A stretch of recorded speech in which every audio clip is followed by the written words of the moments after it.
எப்பயுமே வரலாறு நம்முடைய முன்னோர்களை நினைத்து பார்ப்பதற்கு ஏராளமான வாய்ப்புகளை உருவாக்கி கொடுத்து கொண்டே இருக்கு. அது சரியானவர்களிடமிருந்து கொடுத்தாலும் சரி, தவறானவர்களிடமிருந்து கொடுத்தாலும் சரி. ஏன்னா தமிழ்நாட்டில் இன்னைக்கு எது தீய சக்தி எது தூய சக்தின்னு ஒரு பெரிய விவாதம் நடந்துட்டு இருக்கு. ஒரு பக்கம் நம்ம தூய சக்திகளை பற்றி மீண்டும் மீண்டும் பேச வேண்டிய நேரம் எது என்கிற தன்மையில் பாரதியார் குறித்த சில விஷயங்களை நாம் பகிர்ந்து கொள்ள வேண்டிய தேவை இருக்கு. ஏன்னா உண்மையிலேயே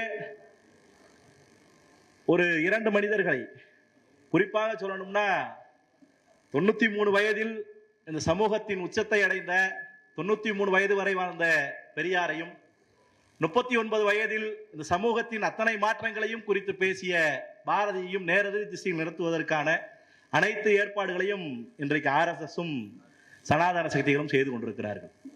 இந்தியாவிலும் சரி உலகம் முழுவதும் சரி இருக்கிற மிக முக்கியமான பிரச்சனை வலதுசாரி சக்திகளோ அல்லது பாசிச சக்திகளினுடைய மிக முக்கியமான திட்டம் என்னன்னா, அவங்க ஒரு விஷயத்தை ஒரு அடையாளத்தை எப்போதும் தனதாக்கி கொள்வதற்கு துடித்துக் கொண்டே இருக்கிறவர்கள் RSSஓ அல்லது வலதுசாரி சக்திகளோ. அது பாசிசத்தினுடைய இயல்பான ஒரு குணாம்சம்.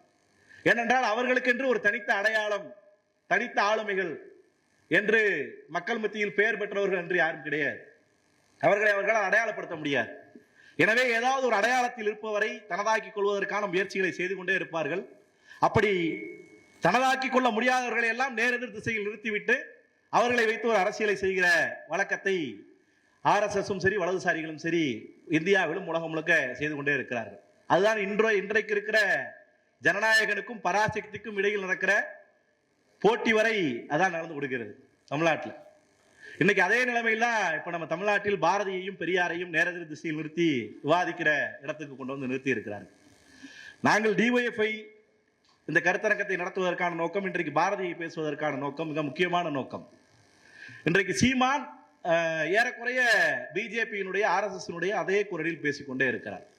எப்படி தமிழ்நாட்டில் பிஜேபியினுடைய செயல்பாடுகள் நேரடியாக எடுபடாத போது 1980களில் தமிழ்நாட்டில் இந்து முன்னணி என்ற அமைப்பை துவக்கி பிஜேபி அடுத்த கட்டமான செயல்பாட்டை முன்னகர்த்தி சென்றதோ, அதே போல 2005க்கு பிறகு தமிழ் தேசியம் என்கிற பெயரில் அல்லது இனவாதம் என்ற பெயரில் பல பிரச்சனைகளை உருவாக்குவதற்காக சீமான் போன்ற பலரை தமிழ்நாட்டில் அது தயார் செய்திருக்கிறது. ஏறக்குறைய RSSனுடைய தமிழ் முகமாக சீமான் மாறி இருக்கிறார். நீங்கள் எதை எடுத்து பேசினாலும் சரி, எல்லா விஷயங்களுமே இன்று குறிப்பிட்டு பாரதி குறித்த விஷயத்தில் நாம் முழுமையாக சுட்டிக்காட்ட வேண்டியது பாரதியினுடைய இரண்டு முக்கியமான கொள்கைகள், ஒன்று விடுதலை, இன்னொன்று தமிழ். அந்த இரண்டுக்குமே எதிரான அமைப்பாக RSSும் பிஜேபியும் இருக்கிறது. அது குறித்து சீமானுக்கு என்ன நிலைப்பாடு என்பதை நாம் இந்த நேரத்தில் பேச வேண்டிய தேவை இருக்கிறது. பாரதி விடுதலை குறித்து எவ்வளவு பேசி இருக்கிறார். குறிப்பாக பாரதி வாழ்ந்த காலத்தில் சென்னை மாகாணத்தினுடைய அப்போதைய சென்னை மாகாணத்தினுடைய தலைமைச் செயலாளராக இருந்தவர் பாரதி பணியாற்றிய பத்திரிகைகளை எல்லாம் ஆய்வு செய்துவிட்டு, பாரதி ஒரு 3 பத்திரிகைகளில் பணியாற்றினார். இந்தியா என்ற பத்திரிகை, விஜயா என்ற பத்திரிகை, சூரியோதயம் என்ற பத்திரிகை. இந்த 3 பத்திரிகைகளையும் ஆய்வு செய்துவிட்டு அந்த பத்திரிகைகள் எல்லாம் தயார் செய்து அந்த பத்திரிகைகளை தணிக்கை செய்து CID அதிக போலீஸ் அந்த தலைமைச் செயலாளரிடம் கொடுக்குறாங்க. அப்ப அந்த CID போலீஸ் தலைமைச் செயலாளர்கிட்ட கொடுத்து 3 வெவ்வேறு பத்திரிகைகள் நடக்குது, இந்த 3 சர்ச்சைக்குரிய பத்திரிகையா இருக்கு, இது 3ஐயும் வேறு வேறு நபர்கள் நடத்துகிறார்கள் என்று போலீஸ் சொல்லுது. அப்ப அந்த தலைமைச் செயலாளர் படிச்சுட்டு என்ன சொல்றாங்கன்னா, இந்த 3ம் வேறு வேறு நபர்களால் நடத்தப்படுகிற பத்திரிகை அல்ல, ஒரே சிந்தனை கொண்ட தீவிரவாத சிந்தனை கொண்ட ஒரே நபர்களால் நடத்தக்கூடிய பத்திரிகை என்று சொல்லுகிறார். அப்படி இந்தியாவில் பிரிட்டிஷ் ஏகாதிபத்தியத்தினுடைய அதிகாரிகள் கண்டு அஞ்சிய ஒரு மகத்தான மனிதன் பாரதியார். நாம் இந்த நேரத்தில் என்ன கேள்வி எழுப்ப விரும்புகிறோம் என்றால், இன்றைக்கு தமிழ் என்று ஏராளமான விஷயங்களை சீமான் பேசுகிறார், சீமானுடைய தம்பிகள் பேசுகிறார்கள். நான் இணையத்தில் போய் இன்னைக்கு தான் தேடினேன். சரி, பாரதியார் இவ்வளவு புத்தகங்கள் எழுதியிருக்காரு, பாரதியை பத்தி இவ்வளவு ஆய்வுகள் வந்திருக்கு, பாரதியை எதிர்த்து இவ்வளவு ஆய்வுகள் எழுதப்பட்டிருக்கிறது, சீமான் ஏதாவது எழுதியிருக்காரா? இவ்வளவு தமிழ் பேசுறாரே சீமான், இவ்வளவு பெரியார், எங்களுடைய பெரியார்கள் என்று ஒரு 10 பேரை சொல்லுகிறாரே, அவரை பத்தியாவது ஒரு அரை பக்கம் எழுதியிருக்கிறாரா, ஒரு கட்டுரை எழுதியிருக்காரா, ஒரு கவிதை எழுதியிருக்காரா அப்படின்னு சொல்லி நானும் போய் தேடுறேன். கடல்லே இல்லைன்னு வந்துருச்சு. சீமான் இதுவரை ஒத்த புத்தகம் எழுதல, ஆனா பேசுறது முழுக்க முழுக்க என்னமோ பாரதிக்கு பக்கத்து வீட்டில் வாழ்ந்தவர் மாதிரி பேசுறார். ஆனா பாரதியார் என்ன எழுதினார்? சீமான் விஜில் அமைப்பினுடைய கூட்டத்தில் சென்று பேசுகிறார். பல்வேறு விஷயங்களை அந்த கூட்டத்தில் பேசியிருக்கிறார்.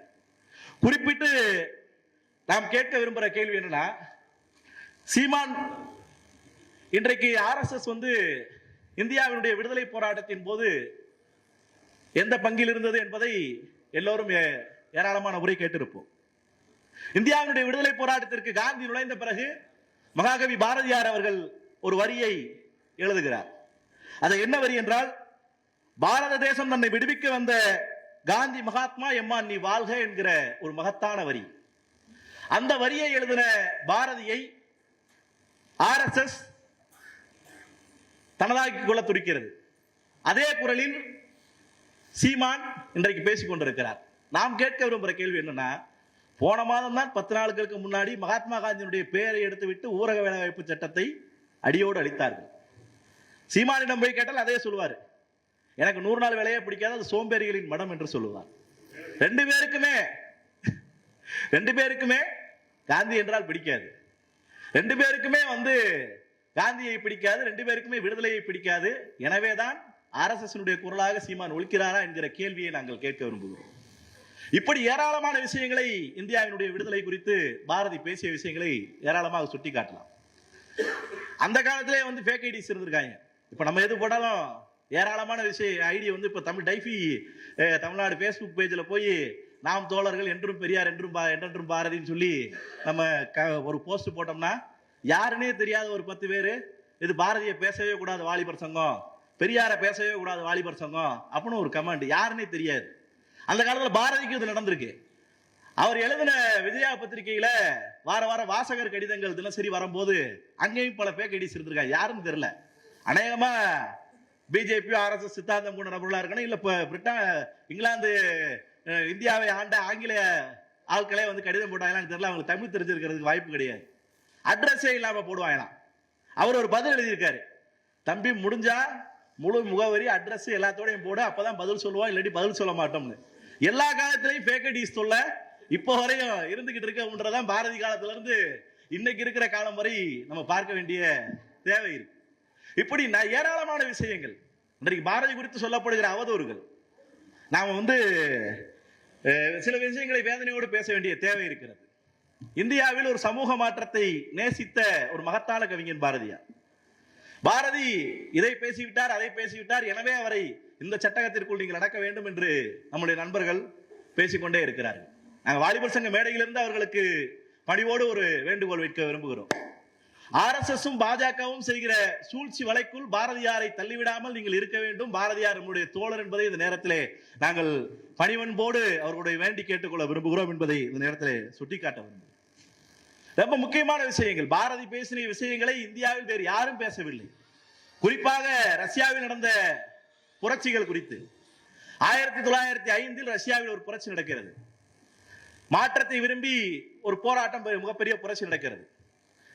இந்தியாவில் அதை பற்றி திலகர் பேசுகிறார், காந்தி பேசுகிறார், பாரதி பேசுகிறார், எல்லோரும் பேசுகிறார்கள். ஆனால் 1917 லெனின் தலைமையில் நடந்த ரஷ்ய புரட்சியை பற்றி இந்தியாவிலிருந்து யாருமே பேசவில்லை, ஆசியாவிலிருந்து யாருமே பேசவில்லை.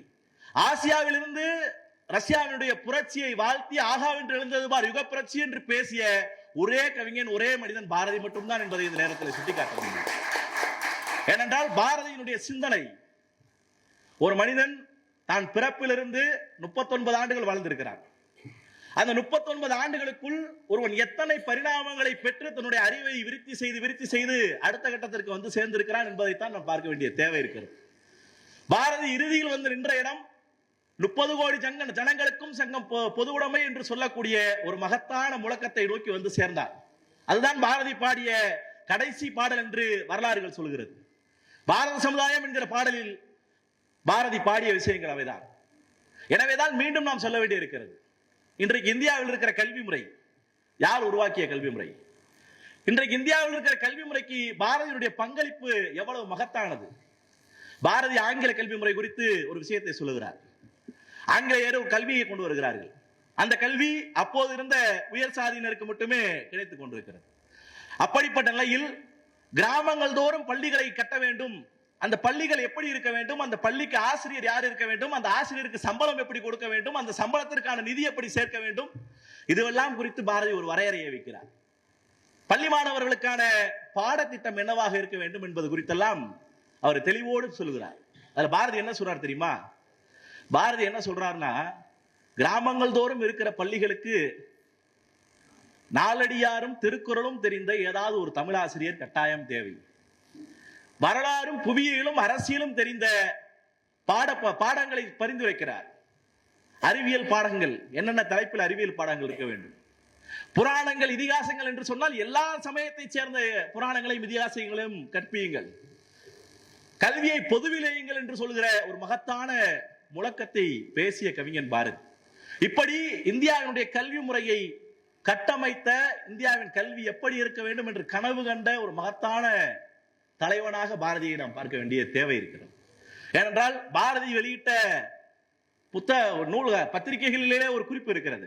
அந்த குறிப்பு என்ன சொல்கிறது என்றால், அப்போது 1910-12 ஆண்டுகளில் இந்தியாவில் இருக்கிற மருத்துவ கல்வியில் தேர்ச்சி பெற்ற, ஒவ்வொரு ஆண்டும் தேர்ச்சி பெறுகிற மாணவர்களுடைய எண்ணிக்கை 2 என்கிற ஒரு குறிப்பு இருக்கிறது. ஆனால் இன்றைக்கு இந்தியாவினுடைய மருத்துவ கல்வி எப்படி இருக்கிறது? தேர்வு முறைகளை பற்றி பாரதி பேசியதை போல எனக்கு தெரிந்து உலகத்தில் இருக்கிற ஒரு கல்வியாளர் கூட பேசியிருப்பதற்கு வாய்ப்பே இல்லை. படுகொலை என்று பேசுகிறார். அவருடைய பத்திரிகையில் எழுதுகிறார், இந்த ஆண்டு ஒரு படுகொலை நிகழ்ந்திருக்கிறது. அந்த படுகொலையில் 100க்கு 90 பேர் சிக்கிக் கொண்டார்கள். 10 பேர் மட்டுமே பிழைத்திருக்கிறார்கள். 1907ஆம் ஆண்டு ஒரு படுகொலை நிகழ்ந்தது. அதில் 17 பேர் பிழைத்தார்கள். எல்லோ மாணவர்களுடைய கழுத்துக்கு கீழும் சிவப்பு நிற பேனா கொண்ட கத்தி தொங்கிக் கொண்டே இருக்கிறது. இது யாருடைய குற்றம்? மாணவரின் குற்றமா, பெற்றோரின் குற்றமா, இல்லை யாருடைய குற்றம் என்று கல்வி முறையை, ஒட்டுமொத்த கல்வி முறையை கேள்வி எழுப்புகிறார். ஆனால் இன்றைக்கு பிஜேபி என்ன செய்து கொண்டிருக்கிறது? புதிய கல்விக் கொள்கை என்ற பெயரில் 3வது ஒரு எக்ஸாம், 5வது ஒரு எக்ஸாம், 8வது ஒரு எக்ஸாம், 10வது எக்ஸாம், 12வது exam, NEET exam, GATE exam, எல்லாவற்றிற்கும் நுழைவுத் தேர்வு. இதை பேசுகிற பாரதியைத்தான் சீமான் விஜில் அமைப்பின் மேடையில் நின்று பிராமண கடப்பாறை என்று பேசிக் கொண்டிருக்கிறார். மிக முக்கியமான சில விஷயங்களை பதிவு செய்ய வேண்டியிருக்கிறது. அதில் மிக முக்கியமான ஒன்று பாரதிக்கும் திலகருக்கும் இருந்த உறவு. அதே போல பாரதிக்கும் வஉசிக்கும் இருந்த உறவு. இந்தியாவினுடைய விடுதலையில் மகாகவி பாரதியை போல தமிழ்நாட்டில் இருந்து கொண்டு வங்காளத்திற்கும் மகாராஷ்டிரத்திற்கும் பயணித்து பயணித்து இந்தியாவினுடைய விடுதலையை தேடி தேடி கண்டடைந்த ஒரு மனிதன் யாருமே கிடையாது. ஒரு மிக முக்கியமான ஒரு தகவல் சேகரிப்பாளனாக இந்தியாவினுடைய விடுதலை எந்தெந்த வழிகளில் எல்லாம் நகர்ந்து கொண்டிருக்கிறது, விடுதலைக்கான பாதை எப்படியெல்லாம் சென்று கொண்டிருப்பது என்பதை அனுதினமும் சிந்தித்துக் கொண்டிருந்த ஒரு தலைவனாக பாரதி இருந்திருக்கிறார். நீங்கள் வங்காளத்தில் போய் பார்த்தால் பிபின் சந்திரபால், இந்த பக்கம் பாலகங்காதர திலகர், இன்னொரு பக்கம் வஉசி, இன்னொரு பக்கம் சுப்பிரமணிய சிவா, இப்படி ஏராளமான சுதந்திர போராட்ட வீரர்களோடு வாழ்ந்த சுதந்திர போராட்ட வீரன்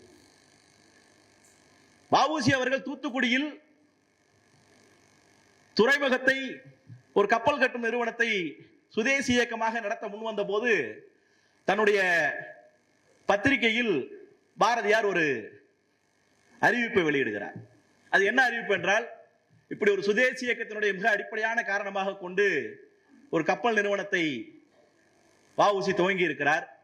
அந்த நிறுவனத்திற்கு மூலதனமாக 25 லட்சம் ரூபாய் தேவைப்படுகிறது. தமிழர்கள் ஒவ்வொருவரும் அதில் பங்குதாரராக வேண்டும். ஒரு பங்கின் விலை 25 ரூபாய். நீங்கள் யாரெல்லாம் முடிகிறதோ எல்லோரும் பங்குதாரராகுங்கள். இதை நாம் விட்டுவிடக் கூடாது. இது வெள்ளையனுக்கு எதிரான உறுதியான போராட்டம் என்று சொல்லி ஒரு அறைகூவலை விட்டிருக்கிறார். விடுதலை போராட்டத்தில் ஷேர் மார்க்கெட் பிசினஸ் குறித்து தமிழ்நாட்டினுடைய இந்தியாவில் இருக்கிற சுதேசி இயக்கத்தை இன்றைக்கு ஷேர் மார்க்கெட் அளவிற்கு யோசித்த ஒரு மகத்தான கணிப்பாளர் என்று சொன்னால் அது பாரதி தான். இன்றைக்கு 1910ஆம் ஆண்டு ஒரு விஷயம் நடக்குது. 1910ஆம் ஆண்டு மார்ச் 12ஆம் தேதி தூத்துக்குடியில வைத்து வஉசி கைது செய்யப்படுகிறார். மார்ச் 13ஆம் தேதி சுப்பிரமணிய சிவா கைது செய்யப்படுகிறார். 2 பேரும் கைது செய்யப்பட்ட பிறகு நெல்லை கழகம் என்று சொல்லக்கூடிய கழகம் தமிழ்நாட்டில் இருக்கிற திருநெல்வேலி மாவட்டத்திலும் தூத்துக்குடி மாவட்டத்திலும் ஏராளமான கலவரங்கள் நடக்கிறது. வஉசியையும் சுப்பிரமணிய சிவாவும் விடுதலை செய்ய கூறி ஆயிரக்கணக்கான மக்கள் போராட்ட களத்தில் இறங்குகிறார்கள். போலீஸ் துப்பாக்கி சூடு நடத்துகிறது. 4 பேர் செத்து போனார்கள். பாரதி சென்னையில் இருக்கிறார். பாரதிக்கு ஒரே பயம், ஒரு பெரிய கலகம் தமிழ்நாட்டில் நடந்து விட்டது. இப்படிப்பட்ட கழகத்திற்கு பிறகு மீண்டும் மக்கள் போராட்டத்திற்கு அணிதிரள்வார்களா என்ற ஒரு கேள்வி, அச்சம் பாரதிக்குள் இருக்கிறது. இந்தியா பத்திரிகையினுடைய பத்திரிகையாளராக நேர பாரதிய களத்துக்கு போறார். மார்ச் 20ஆம் தேதி 26ஆம் தேதி நேரடியாக தூத்துக்குடி மாநகரத்துக்கு போறார். தூத்துக்குடியிலிருந்து போய் பார்த்து விட்டு அவர் திரும்பி சென்னை வந்து அந்த பத்திரிகையில் எழுதுகிறார். தூத்துக்குடி திருநெல்வேலி இடங்களில் நான் சென்று பார்த்தேன். கலவரம் நாம் நினைத்தது போல இல்லை.